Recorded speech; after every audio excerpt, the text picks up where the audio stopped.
Allez, 19h02, je vous propose de débuter. Eh bien, re-bienvenue à toutes et tous. Je me présente, je m'appelle Stéphane Olanier et je suis le coordinateur général de l'association Les Amis des Enfants du Monde. J'ai le plaisir d'animer ce soir notre webinaire, mais je suis aidé depuis déjà plusieurs semaines en coulisses par Manon, Edith et Christine. Donc un grand merci à elles. Donc quelques règles sur le fonctionnement de notre soirée au niveau de la visio. Donc pensez bien à couper vos micros en dehors des prises de parole qui se font principalement hors intervenante, bien sûr, à la fin de notre webinaire. On laissera un temps de questions-réponses. Pour faciliter la distribution de la parole, ben, pensez à lever la main. Donc ça sera valable ça à la fin, hein, surtout pendant le temps de questions-réponses. En attendant ce temps-là, privilégiez vraiment le chat. Donc vous avez petite fenêtre chat en bas de votre fenêtre d'ordinateur ou de téléphone. Donc n'hésitez pas à commencer à poser vos questions dedans. On va essayer de les regrouper, mais vous pourrez aussi les poser à l'oral à la fin. Donc on vous a informé, je pense, quand vous êtes connecté, que le webinaire était enregistré. N'hésitez pas à couper vos caméras, hein, si vous n'êtes pas à l'aise par rapport à ça. Euh, voilà. Donc, ce qu'on vous propose, c'est de vous partager le menu du soir. Mais avant ça, dans quel contexte ce webinaire se déroule? Eh bien, dans le cadre de notre grand mouvement Avril Solidaire qu'on lance cette année et qu'on va reproduire normalement chaque année et qui va s'amplifier.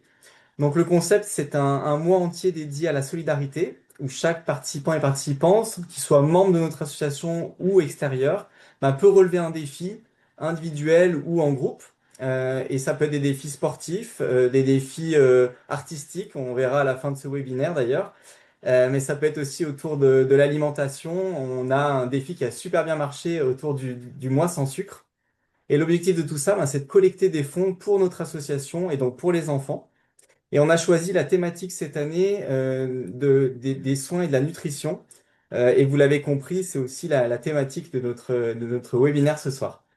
Et donc, on s'est fixé un objectif de 30 000 euros et restez bien donc jusqu'à la fin de ce webinaire parce on a prévu de vous dévoiler où on en est aujourd'hui, donc au 29 avril, de cet objectif.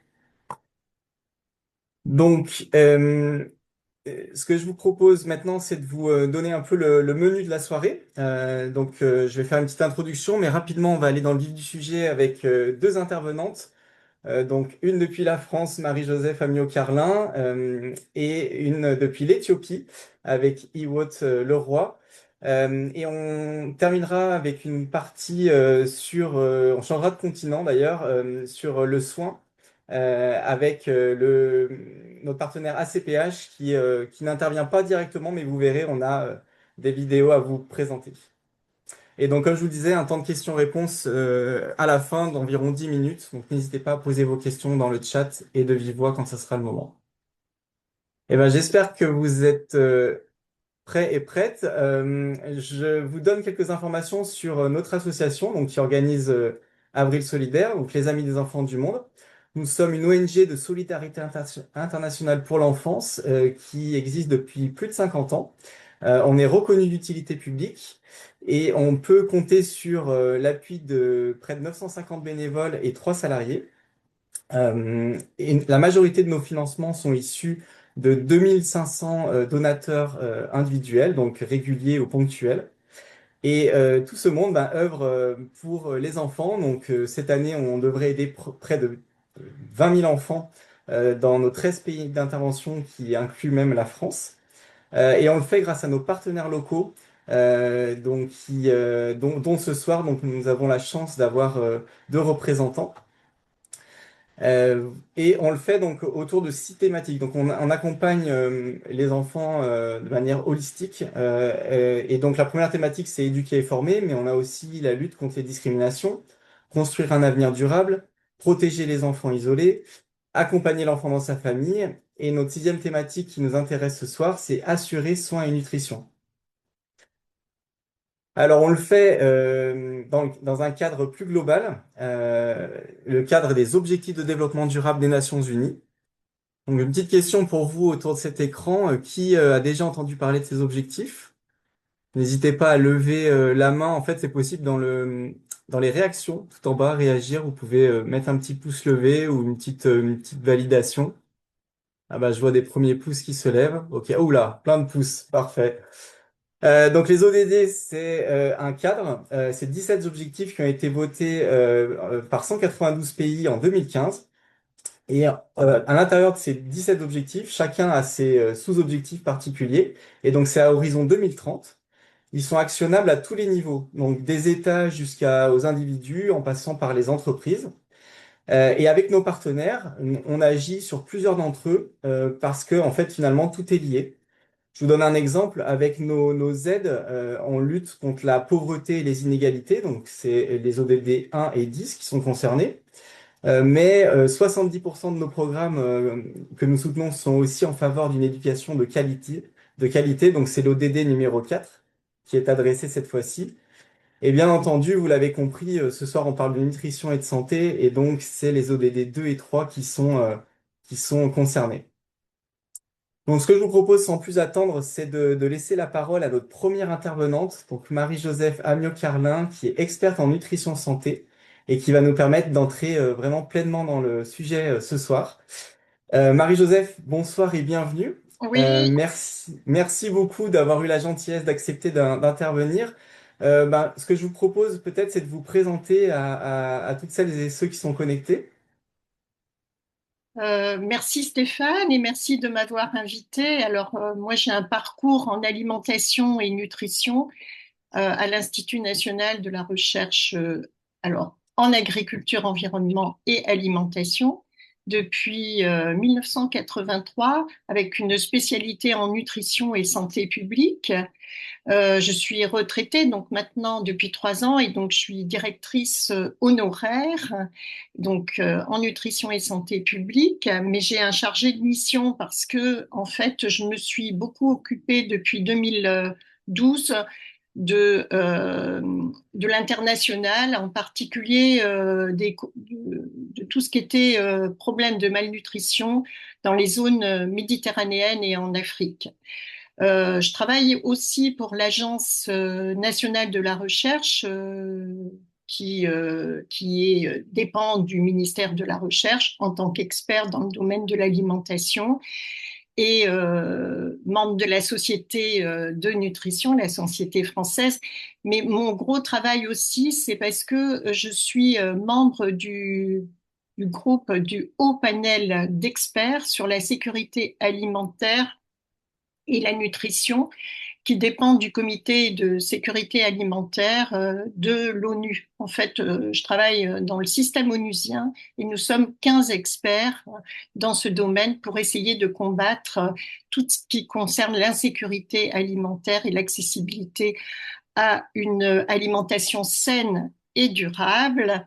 Et je travaille beaucoup sur l'accessibilité économique d'une alimentation saine et durable. Super, merci pour cette présentation. Effectivement, on va en parler grâce aussi à notre autre intervenante. Pourriez-vous à présent nous communiquer quelques chiffres, Marie-Joseph, sur les enjeux en termes de nutrition dans le monde, ainsi que son lien avec la santé? Oui, alors le problème de malnutrition, elle se décline, enfin, c'est un peu sous ce qu'on appelle le triple fardeau, qui est à la fois la sous-nutrition avec la maigreur, en particulier des enfants et des femmes. Et on a donc beaucoup de populations qui sont touchées par la faim, mais à la fois, on a aussi un problème d'obésité, donc avec plus de 2 milliards de personnes qui sont en surpoids et avec beaucoup d'enfants, et notamment dans la zone méditerranéenne, hein, le régime alimentaire dit méditerranéen, qui est un régime de référence, ben, finalement, il n'est plus suivi et on se retrouve avec des enfants en obésité.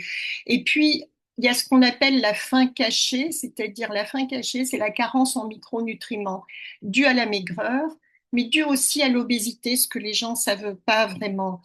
Et en fait, ce qui est important de savoir, c'est qu'on a dans les pays, et en Afrique en particulier, on a cette coexistence de la sous-nutrition et de la surnutrition et des problèmes d'obésité et de cette dite faim cachée avec des déficiences en micronutriments. Et encore plus important, c'est que ça peut être aussi ce triple fardeau au sein d'une même famille. Et donc, ce qu'on sait, c'est que tous ces problèmes de malnutrition contribuent donc à beaucoup de maladies dites aussi non transmissibles et des décès prématurés, notamment chez les mères et chez les enfants. Voilà, donc ça, c'est la prévalence de la sous-alimentation. Alors, vous voyez que quand on regarde la carte du monde, ben, cette sous-alimentation touche plus ce qu'on appelle les pays, ce qu'on appelle des Suds en développement. Les causes, c'est souvent la pauvreté, l'insécurité alimentaire, c'est-à-dire les prix élevés, l'accessibilité donc économique, mais aussi ce qu'il faut voir, c'est aussi la question des maladies, des infections, des diarrhées en particulier chez les enfants, d'où cette approche de nutrition, mais dans une santé dite globale. Alors, à côté de ça, oui, je vois qu'il y a un carré gris qui s'est agrandi, je ne sais pas pourquoi. On est en train d'essayer de trouver la cause. Mais c'est pas grave, parce que moi, je peux continuer à parler si vous trouvez la Manon à la solution. Moi, technique je va le vois essayer aussi, ce de carré gris. Manon à la Si on technique va peut essayer de passer à la diapo suivante. Voilà.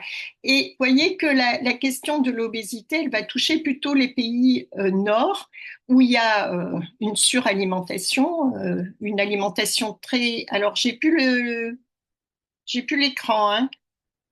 Oui, Manon est en train de trouver une solution pour qu'on ait plus ce Bon, carré c'est gris pas qui nous grave, je embête. continue en même temps. Voilà, bah, il y a le carré a disparu, c'est parfait. Donc, vous voyez que ça touche les pays essentiellement du Nord, hein.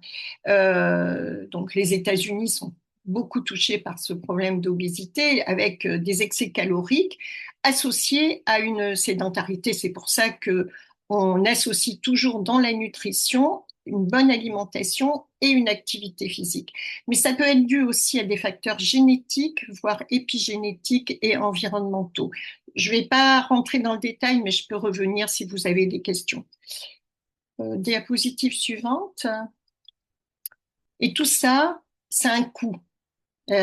Combattre la malnutrition sous toutes ses formes, c'est aussi économiser de l'argent en termes de santé et en termes même d'écologie, de durabilité. Et on voit que la sous-alimentation, ben, c'est milliards qui sont le coût pour la sous-alimentation, c'est dû essentiellement au problème de pauvreté. Et on voit que l'obésité aussi touche à un coût énorme parce que cette obésité a des conséquences sur un nombre différents de maladies, les maladies cardiovasculaires, le diabète, les maladies neurologiques, etc. Alors, alors, je vous ai parlé de ce qu'on appelle la faim cachée, les déficits en fait en micronutriments. Et il y a un point qui est quand même vraiment très important chez les femmes et chez les enfants, c'est l'anémie des femmes en âge de procréer. Vous voyez que ça touche aussi les pays sud, en particulier l'Afrique subsaharienne. Et puis, chez les enfants aussi, on a cette carence en vitamine A qui est très importante, qui est un facteur de risque de cécité et qui touche aussi beaucoup les pays sud, alors plus et aussi, j'allais dire, Afrique subsaharienne et l'Asie. Si vous passez la diapositive suivante, voilà, ce que je voulais vous dire, c'est que on parle de cercle de malnutrition avec une transmission intergénérationnelle mère-enfant. C'est pour ça que moi, j'ai beaucoup travaillé ces dernières années sur la qualité de l'alimentation chez les mamans et chez les enfants. Alors, on parle en science de l'importance de la fenêtre des 1000 jours. Alors, qui va de la grossesse, du début de la grossesse, donc aux 2 premières années de l'enfant. Même maintenant, on essaie d'aller au-delà. Au-delà, c'est même chez les jeunes filles et les femmes en âge de procréer, parce que tout ça, ce cercle des malnutritions, la femme en âge de procréer, si elle est dénutrie, eh bien, lors de sa grossesse, il va y avoir des conséquences quand même très importantes. Le faible gain de poids pendant la grossesse, le retard de croissance intra-utérin, hein, c'est RCIU, et ce qu'on appelle la programmation fœtale, c'est-à-dire que si vous avez des déficiences au niveau du fœtus, vous allez avoir des conséquences à l'âge adulte sur l'incidence de pathologie. Alors, ces petits points de naissance, Iwot, vous en parlerez aussi, hein, parce que je pense que là, vous êtes sur ce sujet. Et vraiment, ce qu'on regarde aussi, c'est ces enfants en retard de croissance et bien sûr au niveau de l'adolescence. Mais ce cercle des malnutritions, c'est ce qu'on appelle aussi une boucle négative de la pauvreté, parce que ça va engendrer de la pauvreté, c'est-à-dire des déficits cognitifs, des pathologies, des difficultés de trouver un emploi, etc. Donc c'est cette boucle négative qu'il faut essayer de casser. Merci Marie-Joseph pour ce constat et ces premières informations. Et donc, quelles sont les pistes que vous suivez pour les solutions en fait que vous essayez d'apporter pour améliorer cette nutrition?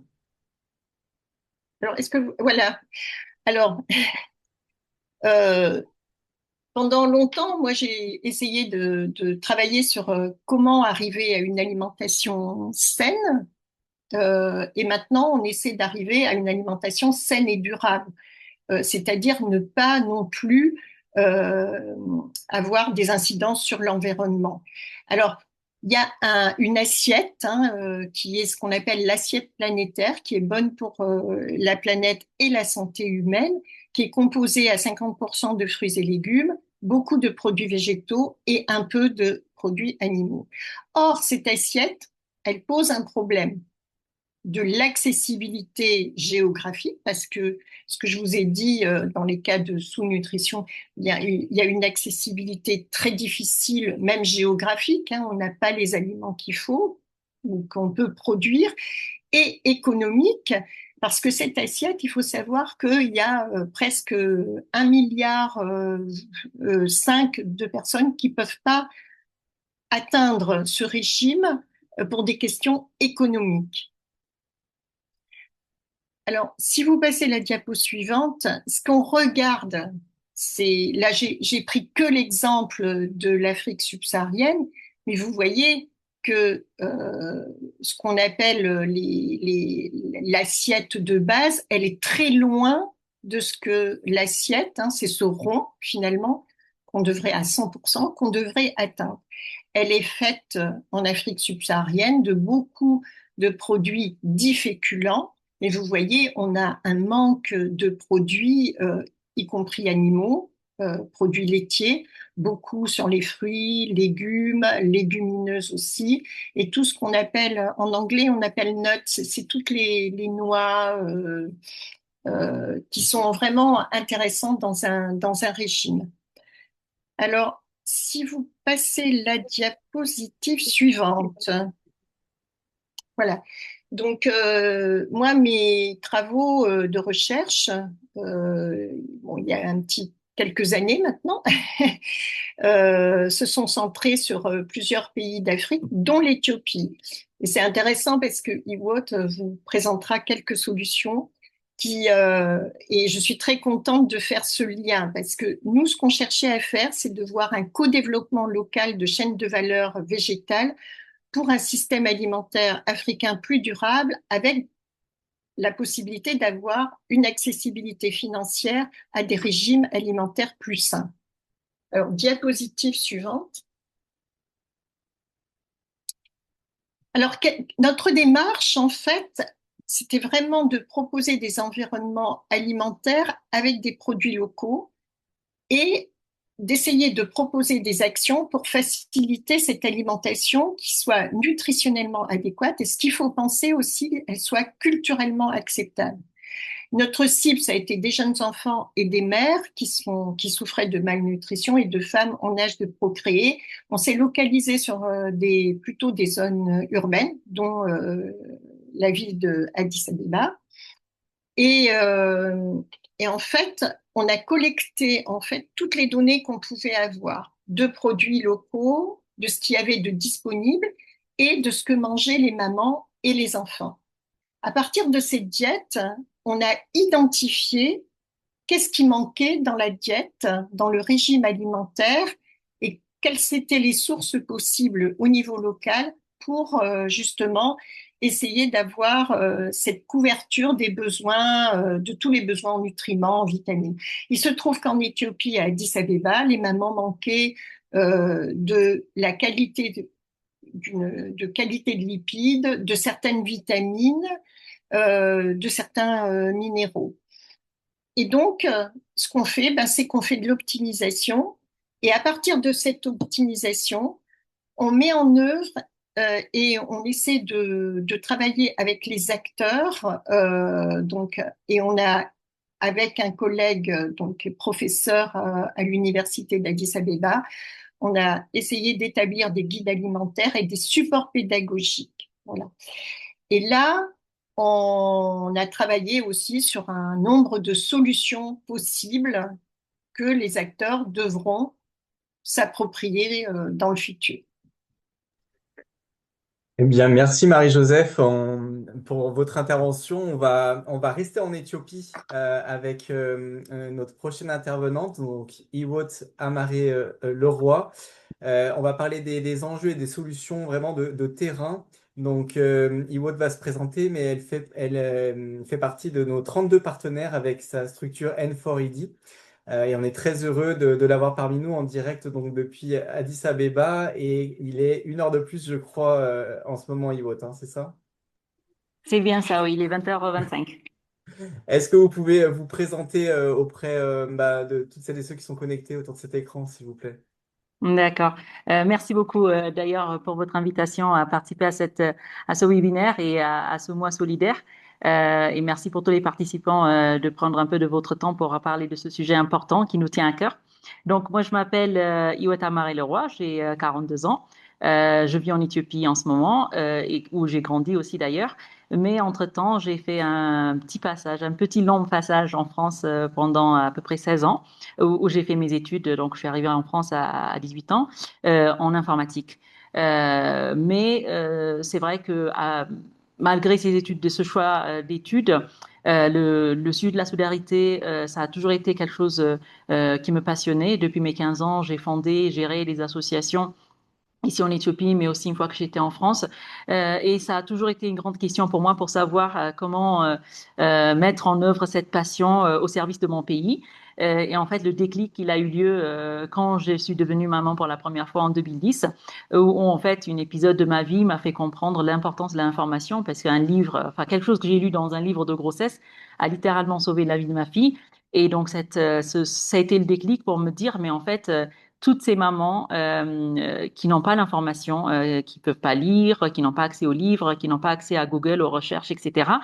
Ben, en fait, comment elles font en fait? Parce qu'il y a plusieurs informations qu'il faut connaître. Tout ce que Marie-Joseph elle nous a appris ce soir, en fait, on peut pas le savoir si on n'a pas lu, si on voilà, on fait pas les recherches. Donc ce déclic-là, ben je l'ai un peu transformé en quelques cours en ligne pour apprendre, pour m'auto-éduquer sur la santé publique. Et c'est là, j'ai découvert de l'importance énorme sur de la nutrition, de ce que ça veut dire pour la croissance et pour trouver une réponse en fait à une question qui m'a toujours perturbée, c'est comment arrêter la pauvreté et comment agir sur la pauvreté à la source en fait. Et donc voilà, c'est comme ça, je me suis passionnée de ce sujet depuis maintenant une quinzaine d'années, on va dire au total. Je suis venue en Éthiopie il y a 10 ans. Je me suis fait aider par la famille, des amis pour fonder cette association qui s'appelle Nutrition for Education and Development, ou N4ED, qui fête d'ailleurs ses 10 ans cette année-là. Voilà. Eh ben, joyeux anniversaire à N4ED et on va Merci. avoir une petite vidéo de présentation justement de votre organisation et vous allez pouvoir nous en parler un peu plus en détail après. D'accord. Nutrition for Education and Development est une association éthiopienne qui soutient des familles dans les quartiers défavorisés d'Addis Abeba afin qu'elles puissent avoir les connaissances et les moyens d'élever des enfants en bonne santé et non atteints par la malnutrition. Depuis sa création, elle a pu soutenir plus de 300 familles, soit plus de 1000 individus. Le soutien passe d'abord par la transmission de savoir. Nous allons chez elle, une fois par mois, pour conduire des ateliers sur divers sujets allant de l'alimentation de la femme enceinte, l'allaitement, la diversification, la croissance des enfants, le planning familial et autres sujets les concernant directement. Ces sessions éducatives sont accompagnées par des démonstrations pratiques de préparation de petits pots adaptés à l'âge des enfants et basés sur des ingrédients facilement accessibles dans leur quartier. Chaque petit pot est guidé par une recette et des petites astuces qui permettent de rendre les plats nutritifs et appétissants pour les bébés. Après la préparation des petits pots, les mamans sont invitées à nourrir leurs petits sur place. Cela nous donne l'occasion de transmettre les bonnes pratiques lors de l'alimentation des tout-petits et de donner confiance aux mamans d'exercer ce qu'elles ont appris en session dans la vie de tous les jours. En parallèle, des activités sont menées afin que les mamans puissent contribuer aux revenus familiaux. Elles reçoivent des formations techniques et sont subventionnées pour entreprendre dans divers commerces, tels que le textile, la production de condiments, la mise en place d'un poulailler, la vente de légumes, la préparation de plats traditionnels et la gestion d'un potager urbain. N4ED travaille avec l'objectif principal de rendre possible des familles épanouies et élevant des enfants en bonne santé. Alors, cette vidéo nous donne déjà quelques premiers éléments, Iwot, mais est-ce que vous pouvez nous en dire un petit peu plus sur votre mission, votre vision au sein de N4ED? D'accord, avec plaisir. Voilà, effectivement, cette vidéo, on l'a tournée, je pense, il y a à peu près 6 ans de là, quand on avait commencé, enfin, qu'on avait fait les premières familles. Notre vision aujourd'hui, à nos 10 ans, je voulais vous la lire parce qu'elle me tient à cœur, c'est de voir une société épanouie et équitable où chaque femme, chaque enfant et chaque famille vit dans la dignité surtout, soutenue par des communautés autonomes qui cultivent le potentiel des enfants, promeuvent le droit et le leadership des femmes et préservent le bien-être familial. Vraiment, cette vision, on la porte au quotidien et on fait notre mission en ayant toujours en tête tous ces mots-clés que je vous ai dit aujourd'hui. C'est pas au-delà des mots, c'est quelque chose qu'on essaye de vivre au quotidien et de faire en sorte que voilà, chaque personne puisse être digne. C'est pour ça qu'on, par exemple, qu'on ne fait pas de charité pure, c'est-à-dire on ne veut pas considérer que quelqu'un a besoin d'aide. On les soutient, on les autonomise afin, voilà, c'est comme un coup de pouce, il faut le voir plutôt, pour que par eux-mêmes, ils puissent atteindre les objectifs que nous mettons en place ensemble. Donc, pour voir cette vision apparaître, donc on s'appuie sur 3 missions principales c'est une approche globale en fait. Et donc, les 3 missions que je voulais me nommer maintenant sont complémentaires. Donc, l'un soutient l'autre afin qu'on nous réussissons et on arrive à nos buts.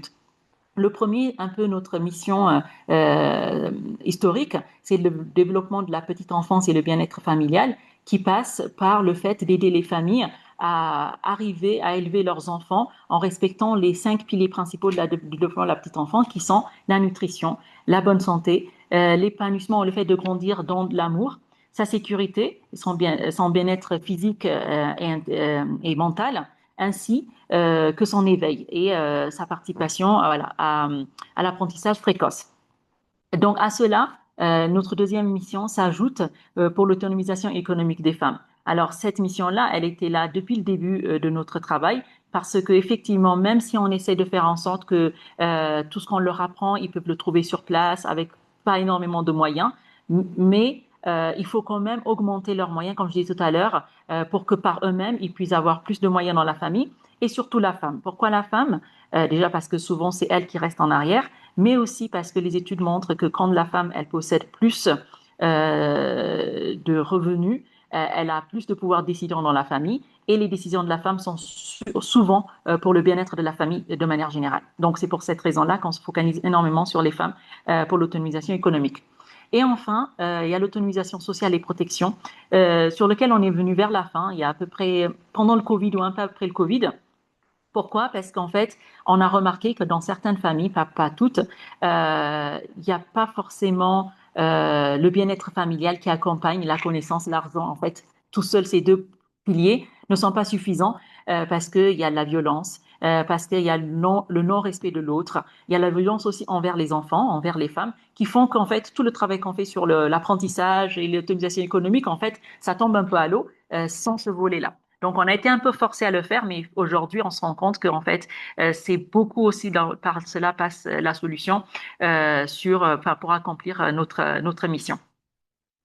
Donc, pour faire ce travail-là, en fait, je suis accompagnée de mon équipe que vous allez voir sur la slide suivante. Aujourd'hui, on a à peu près 41 employés, 40 bénévoles, majoritairement en Éthiopie, mais aussi un peu partout dans le monde, en Europe, aux États-Unis, ailleurs en Afrique. Et nous intervenons sur 3 villes d'Éthiopie, principalement dans la capitale Addis Abeba, dans les quartiers périurbains où il y a plus de marginalisation, plus de pauvreté, et aussi dans les villes d'Eredawa et de Harar. Et merci Iwot, et vous avez commencé déjà un peu à nous le dire, mais pourquoi avoir choisi d'axer vos actions sur la nutrition et la santé spécifiquement? C'est tout ce qu'elle a dit Marie-Joseph tout à l'heure. C'est vraiment ce rôle clé qu'a la nutrition sur le développement de l'enfant. Parce qu'en fait, souvent, je donne l'exemple de construire quand on fait la fondation d'une maison. En fait, la nutrition, c'est un peu ça. C'est-à-dire, déjà, ça commence avant même que l'enfant naît. Même comme elle disait Marie-Joseph, ça commence même avant que la femme elle tombe enceinte, en fait, normalement. Donc, en fait, tout ça, c'est de mettre les fondations les plus solides possibles pour bâtir la maison, donc l'enfant, la personne, l'être humain que ça va devenir, de manière durable. Les chiffres, juste avant ça, le slide juste avant, je voulais vous montrer des chiffres très importants en Éthiopie pour que vous vous rendez compte à quel point aujourd'hui ça nous coûte cher. Il y a ce que Marie-Joseph parlait du coût de la malnutrition pour le résoudre, mais il y a aussi le coût enfin l'argent qu'on perd, le PIB que perd notre pays annuellement à cause de la malnutrition, parce que sur les 3 courbes, celle sur laquelle on travaille le plus, c'est celle d'en haut, celle qui est en rouge, même si elle a bien baissé depuis les années 2000, on voit toujours que 40% des enfants de moins de 5 ans en Éthiopie sont ce qu'on appelle stunted, c'est un retard de croissance, qui sont dus donc aux carences en micronutriments, entre autres, dont nous parlait tout à l'heure, et qui ont des conséquences sévères sur tout un tas de choses qui concernent l'enfant. Comment on le mesure? On le mesure par le fait que l'enfant, en fait, est plus petit en taille que son âge. D'ailleurs, vous voyez sur les carnets de santé, souvent on mesure l'enfant, etc. Mais en fait, ça a vraiment son importance. Et en fait, petite taille, ça montre surtout que l'enfant n'est pas en train de grandir comme il faut. Donc, ce qui se passe à l'extérieur, en fait, ça se passe aussi à l'intérieur. C'est-à-dire les organes de cet enfant-là, ils sont pas développés complètement, que ce soit les organes vitaux, mais aussi le cerveau et tout un tas de choses qui font qu'en fait l'enfant, en grandissant, devenant un être humain qui travaille, etc., il aura des problèmes, déjà des maladies chroniques, euh, intellectuellement moins performants, physiquement moins performants parce que les os seraient moins développés, et ainsi de suite. En fait, quelque chose qui va le suivre toute sur ta vie, surtout si cette malnutrition, elle se produit sur les 1000 premiers jours que Marie-Joseph nous a expliqué tout à l'heure, parce que après cette fenêtre-là, c'est de plus en plus difficile de résoudre le problème, en fait. Donc, c'est cette fenêtre vraiment critique sur laquelle, qui m'a passionnée. Je me suis dit, mais en fait, c'est là où il faut qu'on travaille, en fait. C'est là qu'il faut faire quelque chose avant que ça soit trop tard. Parce qu'en fait, sans investir sur nos enfants, on peut pas investir sur notre pays, parce que c'est la génération future qui fait tout. Donc, c'est pour ça, que nous faisons ce travail-là.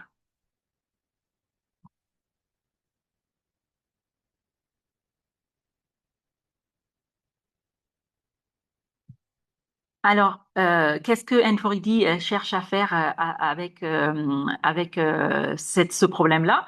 En fait, c'est de faire un peu l'inverse. Tout à l'heure, on avait vu le cercle de la malnutrition sur le slide juste d'avant. Il y a le cercle qu'on appelle le cercle vertueux qu'on essaye de créer avec notre association, qui est celui de faire en fait en sorte que comme je disais tout à l'heure, les mères et les foyers ont une capacité renforcée qui leur permet en fait d'élever des enfants qui sont bien nourris, qui grandissent à leur plein potentiel, qui à leur tour deviennent des adultes qui sont de pleine capacité et donc qui n'ont plus besoin de nos associations, de notre aide pour pouvoir élever une famille qui s'épanouit. Donc c'est d'inverser la courbe, enfin le cercle vicieux en un cercle vertueux en faisant, en fait justement, pas aider financièrement comme ça quelqu'un, mais en leur donnant les moyens pour justement élever des enfants en bonne santé. Alors pour cela, on fait plusieurs activités que vous avez vues dans la vidéo déjà, que je ne vais pas forcément revenir dans le détail. Dans le slide après, on peut voir tous les cours que nous donnons. Donc on va dans leur quartier, vers là où ils habitent, chez eux ou, pas, ou dehors selon le cas. Et on a plusieurs chapitres, donc ça, elles viennent tous les mois pour suivre. Donc on parle de la nutrition de l'enfant, de la nutrition de la maman, on parle de l'allaitement, qui nous paraît quelque chose d'évident, mais en fait pas tout le temps. Surtout quand on est en ville, on est un peu tenté à aller acheter du lait en pot, mais en fait finalement c'est le lait de la mère qui est le plus important pour la nutrition de l'enfant et surtout qu'on n'en a pas énormément de moyens. Donc on fait tout cela. Ensuite, on leur montre aussi comment faire les repas nutritifs, un peu comment casser un peu les codes culturels, c'est-à-dire sans trop s'éloigner, mais comment ajouter des petites astuces avec les choses, les moyens à bord, des choses que parfois ils considèrent que ça se donne qu'aux adultes. Ben en fait, on leur dit, vous pouvez le donner aux enfants. Vous pouvez rajouter tel ingrédient dans tel ingrédient. Ben voilà, c'est pas des choses super choquantes. Peut-être pas, vous n'avez pas l'habitude de le faire comme ça, mais ça peut se faire. Et après, on leur montre aussi comment convaincre l'enfant à manger. Ensuite, comme je disais tout à l'heure, il y a la santé et la nutrition, mais aussi il y a le reste. Il y a la sécurité, l'épanouissement et l'éveil de l'enfant. Et donc, on collabore avec tout ce qu'on peut pour aider justement à créer des lieux de ce genre autour de nous. Nous travaillons aussi énormément avec des professionnels et des influenceurs dans les quartiers sur le slide d'après pour en fait, quand on peut pas les atteindre nous-mêmes, les personnes. Bon, en fait, nous, on passe par les professionnels de santé pour essayer, en fait, d'apporter cette information au plus loin qu'on peut, dans plus de foyers possible. Et donc, je montrais, voilà, le potager, on l'a vu tout à l'heure dans la vidéo, les professionnels de santé et l'autonomisation économique des femmes aussi, qui peut passer par l'entrepreneuriat, comme on a dit tout à l'heure dans la vidéo, mais aussi par les formations pour que les femmes puissent être employées et trouver un travail et donc assurer leur autonomisation économique. Nous travaillons également aussi, on n'oublie pas les papas, qui, dans le cadre de notre programme d'autonomisation sociale, vient dans les programmes-là, déjà pour apprendre tout ce dont on vient de parler, mais aussi pour parler d'égalité des hommes et des femmes, pour le fait de discuter sur l'enfant, comment on l'élève, que ce soit l'éducation, la nutrition, la santé, etc., et réduire les violences, que ce soit verbales ou physiques, au sein de la famille. Notre projet phare en ce moment que nous soutient l'association AEM en ce moment, donc c'est ce centre d'enfance tout en un au sud d'Addis Abeba que nous venons de finir de construire et dont les programmes ont commencé récemment et une partie de l'équipe était venue nous voir justement parce qu'en fait c'est un centre qui se veut pilote. Notre idée, en fait, c'est de créer à côté de tous les centres de santé publique. Pour l'instant, on l'a fait à un endroit, hein, mais la vision derrière, c'est d'avoir ce genre de centre à côté de tous les centres de santé publique pour qu'on ait un lieu exclusif dédié à la petite enfance où les enfants peuvent venir et trouver tout ce dont ils ont besoin. Les 5 piliers dont je parlais tout à l'heure. Donc déjà au centre, on a le centre médical pédiatrique, évidemment là où on soigne les enfants malades de moins de 5 ans, mais aussi qui est vraiment focalisé sur la prévention, sur le suivi systématique de croissance, quelque chose qui se fait pas. Comme je disais tout à l'heure, on peut pas savoir si l'enfant il a un retard de croissance si on le mesure pas, tout simplement. Et de s'intéresser aussi à leur développement psychomoteur en jouant avec eux. On essaie d'observer un peu s'il y a des petits retards pour le détecter le plus tôt possible, pour le corriger le plus tôt possible. Avant que ça soit trop tard. On accompagne ça d'une crèche parentale. Alors la crèche parentale, évidemment, pour toutes les activités d'éveil, pour faire la bonne nutrition pour les enfants, parce qu'il y a une cantine aussi qui est intégrée, mais aussi pour permettre aux mamans d'aller travailler. Parce que sans crèche, ben les mamans, elles peuvent pas travailler avec le bébé sur le dos toute la journée. Comme vous pouvez l'imaginer, ça c'est un vrai gros problème qu'on voulait résoudre via ce centre aussi. Et enfin, on utilise aussi ce centre comme un centre de formation pour former les familles, pour former les professionnels, pour former tous ceux qui sont prêts à collaborer avec nous pour pour résoudre ce problème ensemble. Merci, Wout. Je vois que effectivement vous œuvrez à plein de niveaux et je crois que vous vouliez nous parler d'une initiative aussi qui est complémentaire de tout ce qu'on vient de se dire. C'est un biscuit, c'est ça, nutritif? C'est ça, exactement. Alors, c'est l'histoire de ce biscuit-là. Alors, comme tous les enfants, ils veulent manger des biscuits. Ils passent à côté d'un kiosque. C'est maman, est-ce que tu peux m'acheter un biscuit, s'il te plaît? Et donc, en fait, parfois, ça nous arrivait quand les mamans qu'on éduque, quand on les croise dans la rue une autre fois, bon, on les voit en train d'acheter ce qu'on appelle les cochonneries au kiosque, des choses qui leur servent absolument à rien à leur santé. Et en plus, quand ils n'ont pas beaucoup de moyens, ça nous frustre encore plus parce que le peu d'argent qu'ils ont, ben, en fait, ils le dépensent mal. Donc, on s'est dit, ben, il faut trouver une solution pour que ça soit bon et en même temps, ben, ça soit quelque chose qui peut les nourrir. Et surtout ici, en fait, comme un peu Marie-Joseph l'a expliqué tout à l'heure, il y a énormément de manque déjà en micronutriments qui vient des légumes et tout, mais aussi des protéines. Parce qu'en fait, l'accès à la viande, l'accès aux œufs, etc., c'est un peu compliqué quand on n'a pas beaucoup de moyens. Donc, en fait, dans ces biscuits-là, il y a énormément de tout cela qui, en fait, on travaille avec une association, pas une association, pardon, une entreprise sociale éthiopienne, donc une solution locale à un problème local, on s'est dit. On les a soutenus, en fait, à développer, ils avaient déjà développé le biscuit. En fait, nous, on les a soutenus en équipement, les fours, ben, tout ce dont ils ont besoin pour bien produire et bien s'organiser afin de produire le plus possible ces biscuits à un coût assez bas parce que derrière, l'objectif, c'est sur la slide d'après, c'est d'utiliser les mamans elles-mêmes qui vivent dans ces quartiers-là pour les vendre, en fait. Donc, l'objectif est double, c'est-à-dire déjà rendre ces biscuits accessibles dans les quartiers. Donc, déjà, un premier enjeu, dans les kiosques, etc., on peut retrouver ce biscuit-là. Donc, quand l'enfant, il dit, je veux un biscuit, la maman qui est éduquée, elle lui va dire, ah ben, je vais lui donner le truc qui est plutôt nutritif pour lui, et en même temps, il va croire qu'il mange un biscuit. Et deuxièmement, ben, ça ramène aussi des revenus à ces mamans-là parce que voilà, c'est des agents de vente. Donc, du coup, elle va avoir un beer, deux beers, trois beers par paquet qu'elle vende. Donc, une solution deux en un qu'on a designé avec cette entreprise sociale en Éthiopie. Ben, merci beaucoup, Iwod, pour cette riche présentation. Je vois qu'il y a des premières questions, donc on aura la possibilité d'y répondre là dans quelques minutes. Mais avant ça, ça nous emmène tout doucement sur notre partie 3, qui est plutôt dédiée à l'accès aux soins.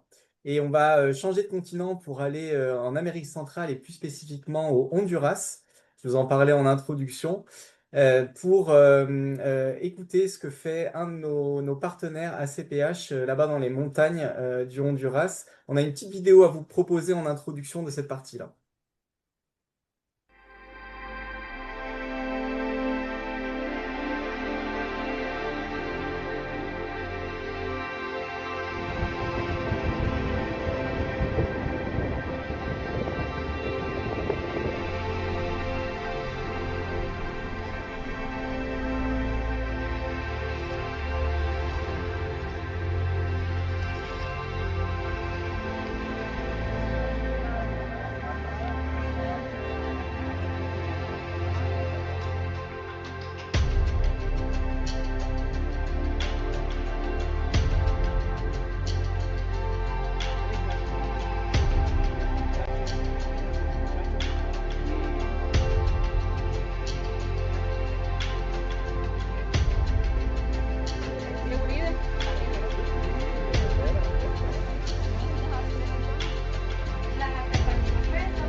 Alors, on avait normalement une petite musique en fond, mais pas de parole, vous inquiétez pas, vous avez rien loupé. C'est Léa, une de nos bénévoles équipières du secteur Honduras-Guatemala, qui va maintenant vous expliquer un peu mieux ce que l'on voit sur cette vidéo et tout le contexte. Je crois qu'on a une autre vidéo qui va suivre du coup. Bonjour à tous, je m'appelle Léa Gros, je suis bénévole pour l'association des Amis d'Enfants du Monde depuis maintenant 3 ans en tant qu'équipière en solidarité internationale pour le secteur Guatemala-Honduras. Ce qui signifie qu'avec mon équipe, nous sommes le lien direct entre nos partenaires sur place et les bénévoles en France. Et aujourd'hui, je vais vous parler principalement de notre partenaire ACPH au Honduras et de son programme de brigade de santé que nous soutenons depuis maintenant 2023.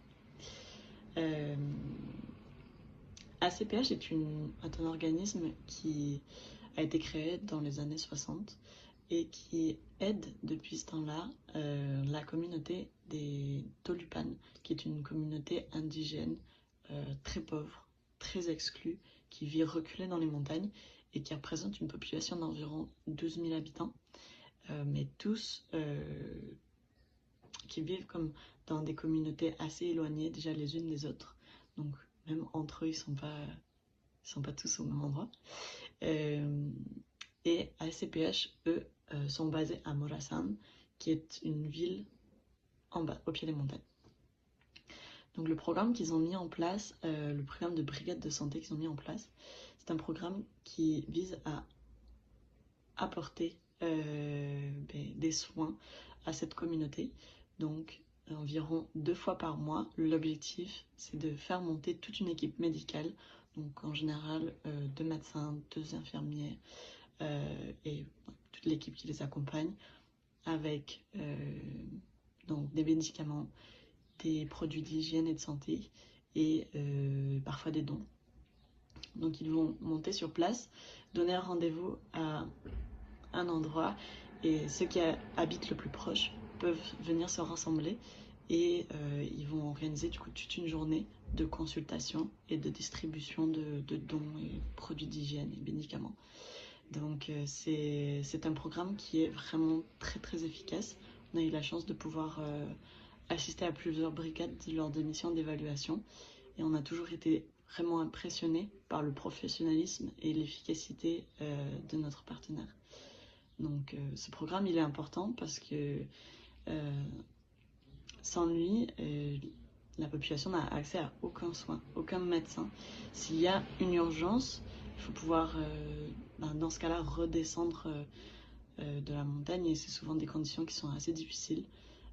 Donc pour ceux qui ne tiennent pas de l'urgence, ils n'ont pas accès à des soins et on a quand même beaucoup de cas de malnutrition ou de problèmes de parasites, notamment dus à la consommation d'eau contaminée, etc. Donc ces consultations, elles sont vraiment importantes. Et voilà, ça c'était la présentation pour les brigades de santé. Et pour faire le lien avec Avril Solidaire, j'ai réalisé un petit défi pour ce mois-ci qui a été justement, je voulais mettre en avant ce partenaire-là. Et donc j'ai réalisé quelques dessins inspirés de photos que j'ai prises lors de mes missions. Donc ces dessins-là, vous pourrez les consulter, puis éventuellement ils seront à vendre. On en fera des copies et je les passerai au groupe Artisanat qui pourra les vendre lors de différents événements. Voilà, merci beaucoup et bonne journée. Alors, vous le voyez, on a des bénévoles impliqués qui vont sur le terrain, mais qui sont aussi artistes comme Léa. On... Ça vous permet de voir tout le panel, enfin une partie du panel de ce qu'on peut accompagner. On a du coup maintenant notre temps de questions-réponses. Donc on s'était donné une dizaine de minutes et ça clôturera l'heure qu'on s'était donné pour ce webinaire. Il y en a eu déjà quelques-unes dans le chat. Ce qu'on propose peut-être pour que ça soit plus sympa, plus vivant, c'est si les personnes qui les ont posées dans le chat peuvent les poser à l'oral, si ça vous dérange pas. Donc j'ai Christine qui avait une question. Je ne sais pas laquelle. Christine. Oui, bonsoir tout le monde. J'avais une question pour Ibot. Je voulais savoir s'il y avait un suivi spécifique pour les femmes enceintes, notamment donc sur les aspects nutrition et hygiène des bébés. Je crois que vous avez parlé notamment de l'importance de l'allaitement, mais quand les mamans ne peuvent pas allaiter, j'imagine qu'il faut aussi les prévenir sur les conditions d'hygiène pour utiliser du lait en poudre, etc. Donc voilà, je voulais savoir ce que vous faisiez sur ce domaine. Oui. Alors, au niveau de notre association, donc ce sujet-là, il est adressé par deux manières. La première, c'est au moment où on recrute entre guillemets les mamans. Vous m'entendez toujours? Oui. Quand on fait venir dans nos programmes, on essaie de les avoir le plus tôt possible pendant leur grossesse. Déjà, ne serait-ce pour les pousser à faire un suivi régulier de leur grossesse au centre de santé, parce que tout le monde ne comprend pas l'importance. Bon, moi, j'irai bien quand c'est le moment d'accoucher, etc. Donc ça, c'est déjà aussi parce que après, quand ils vont là-bas, on leur prescrit un certain nombre de vitamines, de fer. Ici, ils appellent ça féfol, qui contient donc tout un tas de choses qui sont super importantes pour eux, et y compris pour l'anémie dont on parlait tout à l'heure avec Marie-Joseph. Donc déjà c'est ça. Ensuite pour l'hygiène, oui, en fait sur les chapitres qu'on a à peu près, on a à peu près 17, 18 chapitres dans le programme d'éducation. Donc quand elles viennent tous les mois, évidemment ces sujets-là, donc, on les adresse le plus tôt possible. Donc les mamans ne sont pas toutes forcément au même moment de leur vie. Donc quand c'est vraiment très compliqué, on les divise en petits sous-groupes, qu'on les fait venir à différents moments, mais au mieux qu'on peut, on adresse donc voilà ces sujets-là. Pour l'hygiène, c'est super important en fait. On parle de l'hygiène de la personne, l'hygiène de la maison, quand on cuisine, se laver les mains. D'ailleurs, dans le centre qu'on a construit, il y a des points d'eau à chaque endroit et même on a préparé des sièges d'allaitement et à côté du siège d'allaitement, il y a aussi un robinet avec de l'eau accessible parce qu'en fait, on veut toujours leur rappeler, c'est extrêmement important de se laver les mains, même pendant l'allaitement d'ailleurs. Au-delà du fait de se laver les mains, etc., parce on a utilisé les transports en commun, etc.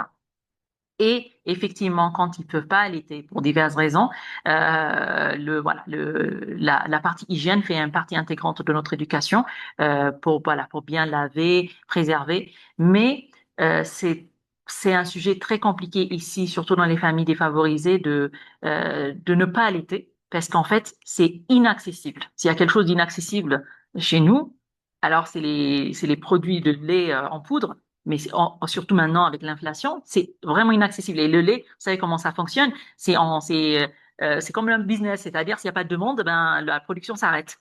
Donc en fait, c'est vraiment très compliqué. On leur dit toujours, essaye de ton mieux. D'ailleurs, juste pour l'anecdote, et je finis là, on a aussi un centre où on héberge des mamans qui ont été violentées, etc., qui ont été violées pour avoir des enfants. Et l'autre jour, il y en a une qui veut plus allaiter parce que ça lui fait mal, etc. Et on n'arrêtait pas de lui dire, on a fini par lui acheter une pompe. En fait, on comprend qu'elle n'a pas envie d'allaiter, mais en fait, si ça s'arrête maintenant, ben après derrière, elle pourra pas. En fait, nous, on pourra pas toujours être là pour lui acheter le lait. Donc, on lui a dit, ben, on a acheté une pompe, au moins que ça continue à produire. Donc, c'est un sujet vraiment très clé et central sur lequel on travaille effectivement. Merci beaucoup. J'avais une autre question. Je ne sais pas si je peux du coup en profiter toujours avec vous, Iwot. En fait, je voulais savoir, selon vous, quelles sont les clés de réussite pour promouvoir ce que vous faites avec le centre tout en un. Et voilà, en quelques mots, qu'est-ce qui est le plus important pour la réussite de ce type de centre et pour la suite, pouvoir en développer d'autres? Alors déjà, je pense c'est de montrer le résultat. Le résultat, parce qu'en fait, c'est ce genre de sujet sur lequel, quand on nourrit un enfant qui a faim, c'est simple, ça se voit, l'enfant il a plus faim, voyez. Mais quand on travaille sur un sujet comme le retard de croissance, des choses qui sont vraiment cachées, c'est très compliqué, ça prend du temps.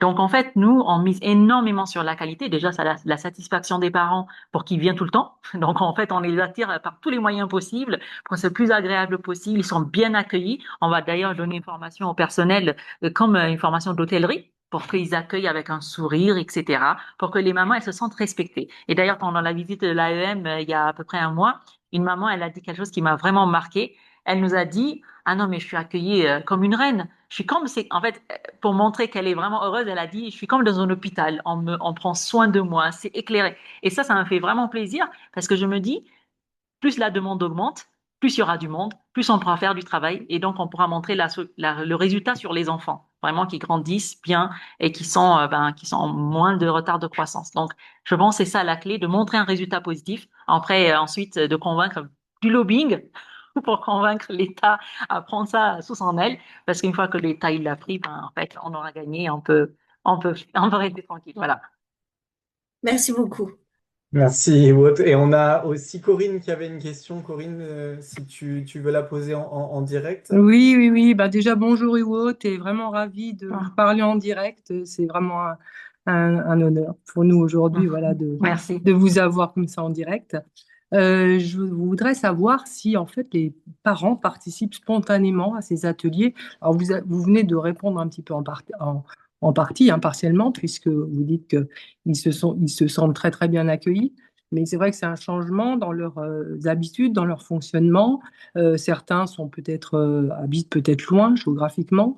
Il y a sans doute des freins pour les faire venir. Donc, je voudrais savoir un petit peu comment vous y prenez pour les encourager à ce qu'ils Ouais. viennent régulièrement, en tout cas. C'est une excellente question et je pense que la réponse, elle est un peu aussi dans un des slides que j'ai mis au tout début de ma présentation où on voit les mamans feuilleter le cahier qu'on leur donne. En fait, avant d'arriver à ce niveau-là, il y a tout un tas de choses techniques, je vais pas en venir dans le détail, ils vont proposer un projet, nanana, et au moment donné, on leur dit, ben, nous voulons des mamans qui sont à ce stade de leur vie, pas enceintes ou qui viennent juste d'accoucher, etc. Et on donne à l'administration locale la liste des mamans parce que on va dans un quartier qu'on, nous, association, on connaît pas forcément. Donc après, elle nous donne cette liste-là et de cette liste, on fait ce qu'on appelle orientation, c'est-à-dire on leur explique pourquoi on est là. Déjà parce que quand on voit ONG, souvent les gens ils pensent ils vont nous aider, des dons, etc. On leur dit déjà on n'est pas là pour vous donner des choses, on est là pour apprendre ensemble, pour vous expliquer ce qui est important, ce qui est pas important, et puis éventuellement effectivement travailler sur votre autonomisation économique. Donc ceux qui veulent pas s'en vont, ceux qui sont intéressés pour dire c'est quoi cette histoire, donc ils restent. Alors, l'autre chose super importante qu'on fait, suite à cela, c'est l'image dont je parlais, on fait les réunions là où elles veulent, quand elles veulent, et à ce qui leur convient le mieux, et au plus proche de chez eux. Ah, ça, c'est super important. Donc, en fait, mon Vous équipe adaptez. travaille le samedi, le dimanche, et puis ben, ils prennent des jours off en semaine. Parce qu'en fait, si on dit à une maman qui, par exemple, lave des vêtements chez quelqu'un pour gagner son argent, on ne va pas lui dire, bah, le mardi, tu viens. Parce que le mardi, si elle ne travaille pas, ben, elle ne va pas manger le soir. Donc, c'est très important d'adapter notre programme à leur contexte réel sur le terrain. Voilà. Et c'est comme ça une fois qu'ils ont goûté 2, 3 sessions, après ils partent plus, elles partent plus, elles appellent leurs copines. Merci beaucoup. C'est vraiment passionnant tout ça. Et on avait Gérard aussi qui avait deux questions, mais je crois qu'il y en a une qui a déjà été un peu répondue. Gérard, si tu veux en sélectionner une. Dis. Oui, en fait, bonsoir, c'est Martine. Martine, Oui, oui, Martine. bonsoir Yvonne, ravie Bonsoir. de vous rencontrer. C'était vraiment très, très intéressant ce partage. J'aimerais savoir les femmes, enfin, ou les familles, pour suivre le programme, est-ce qu'elles peuvent financièrement acheter les légumes, les aliments, enfin, tout ce qui fait la diversité de l'alimentation qui permettra de faire les petits pots et ensuite de nourrir les enfants? Comment est-ce qu'elles peuvent accéder à ça? Est-ce que, voilà. Alors, cette question, elle est très importante parce que c'était vrai, ça reste toujours vrai quelque part, mais l'inflation aujourd'hui en Éthiopie et je pense un peu dans le monde, et puis surtout avec la guerre toute récente qui a augmenté les prix de l'essence, les coûts sont devenus de plus en plus chers. Et même nous, parfois, on est un peu gênés parce qu'avant, on disait, mais ça, tu en as à la maison, mais ça, tu en as à la maison. En fait, on est un peu plus gênés de dire parce que finalement, ce qu'il faut comprendre, quels que soient les moyens, évidemment, je parle pas forcément des mendiants qui sont dans la rue, mais toutes les personnes mangent quelque chose à un moment donné. En fait, ce qu'on leur dit, nous, peu importe l'argent que tu as, utilise-le au mieux avec ce que tu as. Vous voyez ce que je veux dire? Donc, que ça soit 50 bières, 100 bières, 200 bières. Quand elle sort faire les courses, ben, en fait, on lui dit de maximiser la qualité de ce que tu achètes. Donc, j'ai une collègue nutritionniste, elle a une manière, parce que déjà, ce qui est important que je n'ai pas dit avant, c'est qu'on essaie d'expliquer la nutrition de manière le plus normale possible, parce qu'on parle à des mamans. En fait, quelque part, moi, je veux pas qu'on parle de vitamines, etc. Je veux qu'on me dise quels légumes utiliser, en gros, pour résumer un peu. Donc, en fait, ce qu'on leur dit, ben, quand tu ouvres ton sachet dans lequel tu as fait tes courses, il faut qu'il y ait plein de couleurs. Plus il y a de couleurs, mieux c'est. Et le mieux, c'est qu'entre aujourd'hui et la prochaine fois que tu y vas, ben, change les couleurs. Donc, parce qu'en fait, il faut parler d'équilibre, mais aussi de diversification. Donc, en fait, c'est comme ça. Donc, c'est de plus compliqué, mais en général, tout ce qu'il y a dans nos recettes, c'est des choses qu'elles peuvent trouver à pied quand elles sortent dans leur quartier, dans le petit marché local. Voilà. Merci, En Yvonne. fait, et juste je rajoute, on a aussi des petites techniques pour vraiment quand ils n'ont pas les moyens, ne serait-ce de partager une orange en 4 enfants. En fait, c'est toujours de la vitamine C que les 4 enfants vont avoir. C'est pas parce qu'on n'a pas beaucoup de moyens qu'on peut pas faire de notre mieux avec ce qu'on a, ou de casser un œuf dans la sauce qu'ils ont fait. Un œuf, au moins partagé à tous les enfants, parce qu'il y a le churro qu'on fait tout le temps ici. On leur dit ben c'est mieux que rien d'avoir ça pour toute la famille. Donc, des petites techniques comme ça, de sécher la viande, etc. Mais ça prendra plus de temps si on rentre dans les détails. Ouais. Et j'ai vu, je me permets, juste qu'il y avait un moment, vous avez parlé d'un jardin ou de culture, et Le c'est, potager. oui, c'est ça, c'est autour du centre. Alors, dans le centre, on a beaucoup de chance et il y a énormément de place pour le potager, mais c'est pas là où j'ai montré tout à l'heure. Alors, je dis énormément de place. Par rapport aux photos que vous avez vues tout à l'heure, il y a moins de place. Parce que Oui. les photos que vous avez vues tout à l'heure, on a eu beaucoup de chance parce que c'est vrai, à Addis Abeba surtout, c'est pas facile de trouver du terrain à cultiver. Mais on essaye d'en trouver au mieux qu'on peut. Dans le centre, on a énormément de chance, il y en a. Et on pense à faire de l'agriculture verticale pour maximiser la production, parce qu'aussi on en a besoin pour la cantine du centre. Mais ce que vous avez vu, c'était dans d'autres lieux. Il y a un an, dans un centre, c'est une fédération en fait qui a un grand jardin, et donc ils nous avaient donné parce qu'il y avait un groupe de femmes pas loin de là en idée, et puis l'autre c'était plutôt dans le temps, il y a peut-être 5 6 ans. D'accord. Merci. Ouais. Merci. Et il me semble qu'on a une question pour Marie-Joseph également.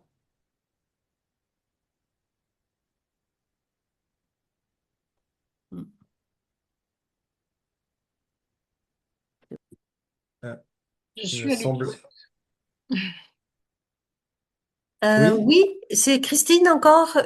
Voilà, je voulais poser la question à Marie-Joseph de savoir si elle pouvait nous dire quelques mots sur les recherches en cours et si il y a des pistes de solutions nouvelles.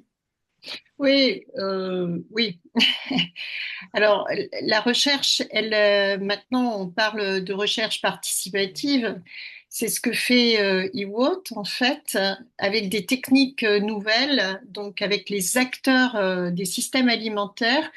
Donc là, on ne se contente pas d'aller sur les consommateurs, mais on s'adresse aussi à toute une filière, y compris des producteurs, etc. Et ce qu'on fait aussi, maintenant, on mobilise des outils. Alors, je ne sais pas, Iwot, si vous connaissez, mais les outils de Photo Voice, qui est très utilisé même en France hein, pour les questions de discuter en fait sur des problématiques qui sont des fois la nutrition, l'alimentation, la santé, mais aussi des questions aussi de violence, etc. Et ça, c'est vraiment très intéressant. Et du coup, alors ça fait appel à des recherches plutôt dans les sciences sociales. Alors moi, je suis pas je n'ai pas cette formation en sciences sociales, mais je travaille avec des sociologues, des politologues, etc. Et ça, c'est vraiment intéressant parce que c'est vraiment croiser les travaux de recherche entre ce qu'on fait dans le domaine de la nutrition qui évolue, hein, euh, qui évolue sans arrêt parce qu'on a de plus en plus de connaissances. La connaissance en recherche dans la nutrition, je vais vous dire, vous allez tous dire, ah oui, le microbiote, tout le monde en parle, que l'intestin, c'est le deuxième cerveau. C'est très important chez les enfants. C'est justement pour la question. Iwat, je trouve que votre démarche est extrêmement intéressante parce qu'elle elle combine plusieurs actions. C'est vraiment la démarche que nous on a dans la santé globale. Ce microbiote, tout le monde sait que si les enfants ont des aliments soit de mauvaise qualité, soit de l'eau de mauvaise qualité, ça va influer sur le microbiote et ça va contribuer à une malnutrition, une sous-nutrition, etc. Ça, c'est vraiment des recherches sur le microbiote, les recherches d'action dites systémiques hein, sur l'alimentation. Quand je dis, bah oui, on est très soucieux, alors à l'échelle pas que locale mais mondiale, hein, de nos ressources futures hein, qui diminuent de plus en plus. Donc, comment faire une bonne nutrition avec des ressources qui diminuent? Voilà. Après, moi, j'ai travaillé, je ne l'ai pas dit, mais Iwot, j'ai publié aussi dans des journaux sur tout ce qui est produit, ce qu'on appelle sous-utilisé ou des aliments dits négligés. Parce que ça, c'est un point qui est important parce que nous, ce qu'on fait en recherche, c'est qu'on essaie d'éclairer les politiques publiques. Et dans les politiques publiques, on leur dit il faut soutenir une biodiversité d'aliments, d'où d'une production. Et ça, c'est vraiment important parce que Iwot l'a souligné, en Afrique, ça fait des revenus pour les femmes hein, et pour les mamans. Et ça, c'est vraiment très, très, très important. Voilà, il y a d'autres recherches, hein, il y a des recherches plus innovation. Bon, dans les pays nord, nutrition, on combat contre l'obésité, hein, ça c'est le. Mais dans le monde aussi, on combat aussi sur toutes les maladies neurologiques, hein, parce que même en Afrique, on a un vieillissement de la population. Et on s'aperçoit que bah, il y a un développement très important maintenant de maladies neurologiques. Alors, ça concerne pas les mamans et les enfants, ça concerne les personnes âgées, mais nous, on travaille aussi sur toute une en nutrition sur toute la, j'allais dire tout au long de la vie. Mais ce qu'il faut absolument, je trouve qu'il y a vraiment quelque chose qui est intéressant en ce moment, c'est qu'on essaie de plus travailler ce qu'on appelait dans des silos. Vous voyez, hein, on était en production, en consommation, en transformation, etc. Maintenant, on est dans la connexion de de tous ces éléments des systèmes alimentaires pour une bonne santé de la planète et des hommes. Eh Merci bien, beaucoup. oui. Merci beaucoup, Marie-Josée. Je vous propose, sauf s'il y a une dernière question, de clôturer ce webinaire, de le conclure. Merci à toutes et tous d'y avoir participé. Merci à nos deux intervenantes. Un grand merci pour votre temps, pour la clarté de vos propos, la richesse de vos interventions. C'était vraiment un plaisir. On a, je crois, possibilité, oui, vous avez la possibilité de nous rejoindre sur les réseaux sociaux. Donc, on a nos trois réseaux sociaux, donc LinkedIn, Facebook et Instagram. Et sachez qu'on va poursuivre Abril Solidaire sur le mois de mai. Donc, les collectes qui sont déjà présentes vont pouvoir rester. Et on va essayer d'avoir encore plus pour les enfants. Je ne sais pas si on a la petite slide avec le niveau de notre objectif atteint. Donc, on est un peu plus de 50% pour une première édition. Nous, on est personnellement ravis. Donc, merci à toutes celles et ceux autour de l'écran et en dehors qui verront cette rediffusion, qui ont participé. Derrière, c'est de la santé, c'est du soin, c'est de l'éducation pour des nombreux enfants dans nos 13 pays. Donc, merci pour tout. Et je vous souhaite et on vous souhaite de la part de toute l'équipe une excellente soirée et à très vite.